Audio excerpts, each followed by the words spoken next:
Hello, hello, hello. Welcome back to Roots of Resilience, where we talk about systems, leadership, and the quiet things campuses do that either help students thrive or they make them wonder if anyone on earth actually reads their emails. So today's episode is Attendance as Signal. It's rebuilding early alerts with compassion. And when we talk about attendance as a signal, it's not as punishment, it's not as surveillance, but as a gentle, hi, how are you? Nudge back by human beings that are real with true follow through. And here's a twist early alert systems sound great, but the research says something funny. A 2024 study found that early alerts didn't improve the short term course performance, which is academic speaking for itself. And well, we can say, well, that didn't move the great needle. But the same study reminded us that the design matters more than what the labels say. So today we'll dive into what works and what definitely doesn't. While language and timing is everything, and how campuses can build early warning systems that feel like compassion, not correction. So let's get into it. What we know, effectiveness, caveats. Let's start with the actual landscape. So, a 2024 Springer study reported that early alert programs didn't significantly improve short run course performance, which tells us something big. The first thing is, it's not the alert, it's what happens after the alert.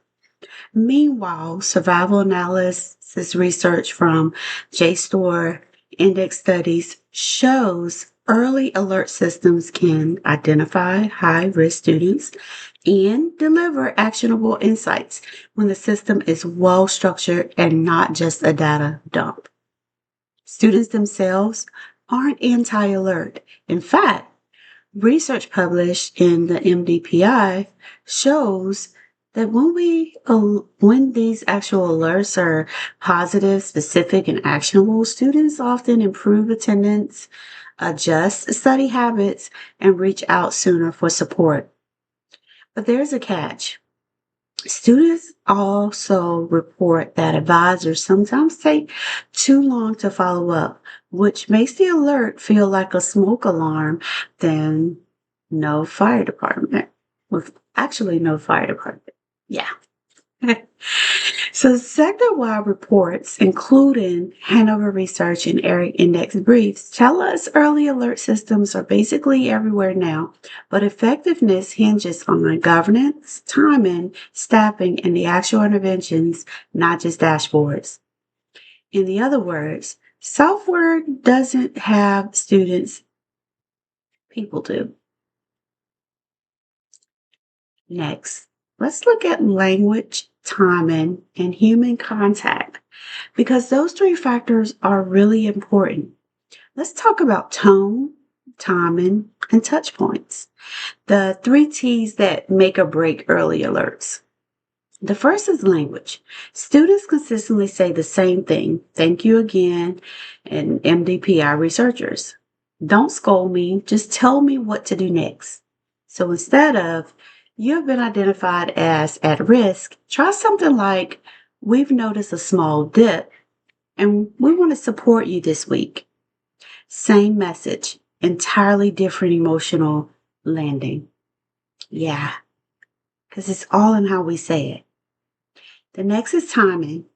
Hanover's findings and institutional practice surveys show outreach within 72 hours of a trigger is ideal.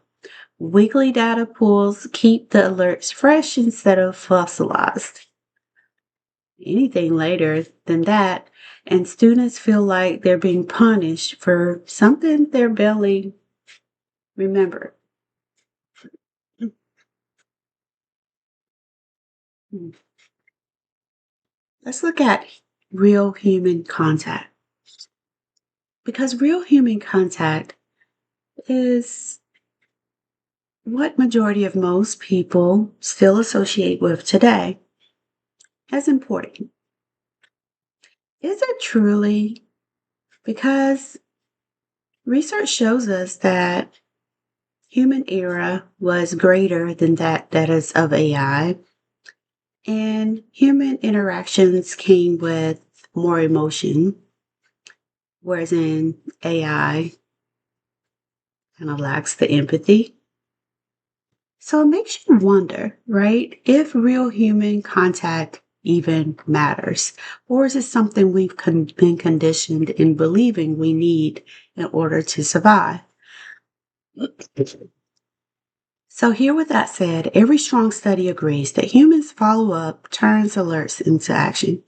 The ERIC Index report shows that the routing alerts to real advisors or counselors, even for a brief supportive call, dramatically increases appointment conversions, attendance recovery, and retention. If a student needed help, chances are they didn't need another automated email. So let's take a look. First, principles design, non proprietary. Here are 3 evidence aligned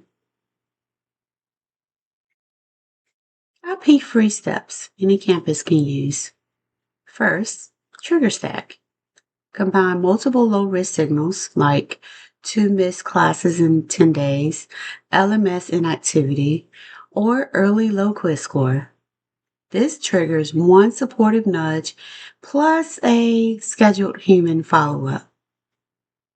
The research from JSOURCE studies and EAS predictive value supports using multiple signal triggers to reduce false alarms.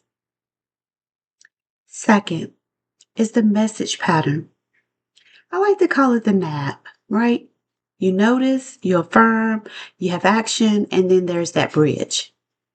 And here's an example. We notice that dip, we believe, in our or your capacity. And here are 2 supports this week. Reply to book a 15-minute check-in. Students in NDPI research repeatedly endorse messages that affirm their ability, offer clear next steps, reduce uncertainty, and feel human. And the final one is 4 outcomes to measure. This is the bridge. Use sector surveys and ERIC guides to track outreach to appointment conversion, attendance recovery, course completion, and even term-to-term retention. These are indicators campuses already use. So, these reforms plug right into existing assessment frameworks. So let's reflect on today's podcast. And first, 3 moves that you can actually think about taking.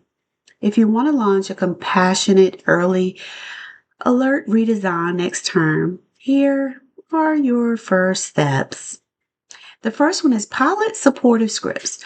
Try them in 2 gateway courses for 6 weeks and compare conversion rates, attendance recovery. Next, require human follow-up within 72 hours. It doesn't matter if it's through telehealth or if it's actually face-to-face. But research from ERIC shows that this is where you get the real impact. And then finally, create bi-weekly huddles. Bring faculty, advising, and counseling together to revise triggers, language, follow-up practices. The system is only as compassionate as the people maintaining it. So remember, I'm Dr. Tarina Knight. I'm a doctor of behavioral health, and no, I'm not a licensed professional. I have many years in the field, and I am a polymath by notion of being able to relate the concepts of behavioral health and psychology to various different areas throughout society. So for more insight into student-centered systems, visit my website at www.virtuallyrenownedconsultingaccessllc.org and follow me on TikTok at neverfeedthebeast.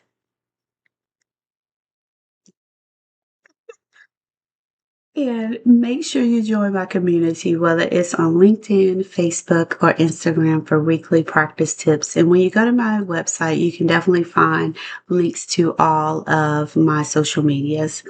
Until next time, remember, never feed the beast, never fed the beast. Work hard and stay peaceful. And remember, roots of resilience is what we seek to attain and maintain because it helps us thrive in an ever changing world.